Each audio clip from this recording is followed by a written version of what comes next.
لیکن لوگ کر رہے ہیں میری بیٹی کو باتیں، لوگ بد دعائیں دے رہے ہیں، لوگ عجیب عجیب باتیں لکھ رہے ہیں اس کے لیے، اس کے فیوچر کے لیے عجیب عجیب باتیں لکھ رہے ہیں جو کہ ایک ماں برداشت نہیں کر سکتی۔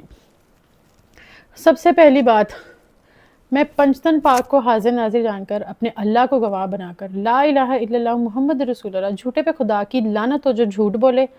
میری اس پوری ویڈیو میں اگر میں جھوٹ بولوں مجھ پر خدا کی لعنت ہو، اور میں مسلمان ہوں، مرتے ہوئے کلمہ نصیب نہ ہو اس کو جو جھوٹ بولے اس ویڈیو میں۔ صرف میں اتنی بات کروں گی جتنی ضروری ہے، جتنی مجھ پر الزام لگا۔ یہ ادھر ادھر کی باتیں میں نہیں کروں گی، اس کے خالو نے یہ کہہ دیا، اس کے چاچو نے، اس نے میرے پیرنٹس کو بھی بیچ میں گھسیٹا ہے، لیکن میں پیرنٹس کو بیچ میں نہیں گھسیٹوں گی۔ بس اتنی سی بات کروں گی کہ کسی کے پیرنٹس کے بارے میں بات کر رہے ہو، میں بھی رہ کر آئی ہوں 3 سال اس گھر میں، تو اگر میں باتیں کرنے ہوں میرے پاس زیادہ باتیں ہوں، لیکن میں نہیں کروں گی، میں بالکل نہیں کروں گی، اور یہی امید کرتی ہوں کہ نیکسٹ میرے گھر والوں کو، میری فیملی کو اس میں نہ لایا جائے۔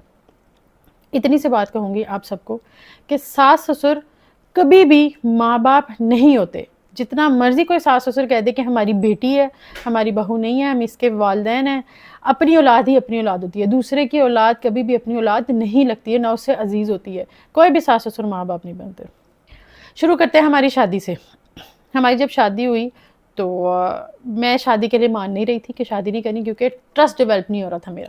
تو سمی نے کہا تھا کہ میں بہت اچھا انسان ہوں، سمی مجھے عزت بہت زیادہ دیتے تھے، مجھے لگتا تھا میں کوئی شہزادی ہوں، میں کوئی پتہ نہیں کہیں کی شہزادی ہوں، مجھے اتنا پیار اور عزت دے رہے ہیں دونوں، اس کی فیملی بھی اور سمی بھی۔ انہوں نے کہا مجھ سے شادی کرو، تو میں نے کہا اگر آپ مجھے چھوڑ دو تو انہوں نے کہا حق مہر لگوا لو، کوئی مسئلہ نہیں، ہم تمہیں چھوڑ دیں، حق مہر تو ہوتا ہے نا سیکیورٹی کے لیے، لگوا لو، کتنا لگاؤ؟ میں نے کہا 1 کروڑ لکھ دے، کہتے 2 کروڑ لکھوا لو، مسئلہ نہیں۔ میں نے کہا ٹھیک ہے 2 کروڑ لکھیں گے حق مہر۔ حق مہر 2 قسم کے ہوتے ہیں، ایک موجل اور ایک غیر موجل۔ جو موجل ہوتا ہے وہ اسی وقت دینا ہوتا ہے، ادائیگی ہوتی ہے، وہ ہمارا 10,000 تھا۔ جو غیر موجل ہوتا ہے نا، اس پہ میں نے بات کی تھی کہ 2 کروڑ لکھوایا جائے۔ وہ یہ ہوتا ہے کہ اگر شوہر آپ کو طلاق دے تو اس کو دینا پڑتا ہے، یہ لڑکی کی اپنی سیکیورٹی کے لیے ہوتا ہے حق مہر۔ انہوں نے کہا ٹھیک ہے۔ ہمارا جب میں لمبی نہیں کھینچوں گی، چھوٹی آپ کو بس لب و لباب بتاؤں گی، مورل بتاؤں گی، چھوٹی چھوٹی چیزیں بتا کے آپ کو صرف اتنا بتاؤں گی کہ میں نے خلا کیوں لیا، ادھر ادھر کی باتیں میں نہیں بتاتی، میں صرف سمی کا اپنے ساتھ بیہیویئر بتاؤں گی۔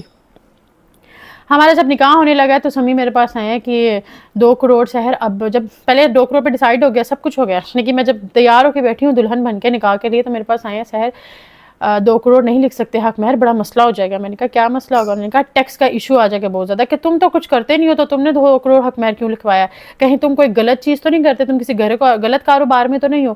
مجھے ان چیزوں کا نہیں پتا تھا۔ میں نے علی عارف میرا دوست تھا، میں نے اس کو بلایا، میں نے کہا علی عارف یہ اس طرح کہہ رہا ہے کہ ٹیکس پہ کوئی وہ پڑے گا تو ایسا ہوتا ہے؟ اس نے کہا میں نے تو کبھی بھی نہیں سنا، میں نے تو ایسی کوئی چیز نہیں سنی، لیکن تم لوگوں کا یہ اپنا پرسنل جو میٹر ہے خود آپس میں ڈیسائیڈ کرو، میں اس میں کیا کہہ سکتا ہوں۔ اس نے اتنی سی بات کی، وہ چلا گیا۔ میں نے اس کی بات کو نہیں زیادہ دھیان نہیں دیا کہ اس نے کہا ایسا میں نے کبھی نہیں سنا ایسا ہوتا ہے۔ میں نے کہا سمی ٹھیک ہے آپ 50 لکھوا لیں، مسئلہ نہیں ہے۔ سمی نے کہا اچھا۔ سمی نے کیا کیا، سمی نے جا کے مولوی کو کہا کہ آپ بیچ میں 5 لاکھ لکھیں، لیکن جب آپ نکاح پڑھوائیں گے تب آپ نے وہاں پر دلہن کے سامنے بولا ہے 50 لاکھ حق مہر۔ تو جب ہمارا نکاح ہوا ہے، پہلے مولوی نے کہا 5 لاکھ، تو سمی نے کہا مولوی صاحب 50 لاکھ بول رہے ہیں۔ سمی نے کہا 50 لاکھ بول رہے ہیں، اس کی ویڈیوز بھی ہیں سوشل میڈیا پہ شاید پڑھی ہوں کہ جب ہمارا نکاح ہوا تو انہوں نے کہا حق مہر 50 لاکھ، آپ کو یہ نکاح قبول ہے؟ تو میں نے کہا ہاں جی قبول ہے، ہمارا نکاح ہوا ہے۔ اس کے بعد 3 مہینے تک، کیونکہ مولوی لوگ اپنا لے کر آئے تھے، 3 مہینے تک مجھے انہوں نے نکاح نامہ نہیں دیا۔ میں نے 3 مہینے تک مانگا، میں اس کے بعد میں ڈر گئی، میں نے کہا شاید میرے ساتھ کوئی دھوکہ ہو گیا ہے، کوئی چیز ہو گئی ہے، مجھے حق کیوں نہیں دے رہے، کیا کہتے ہیں نکاح نامہ مجھے کیوں نہیں دے رہے۔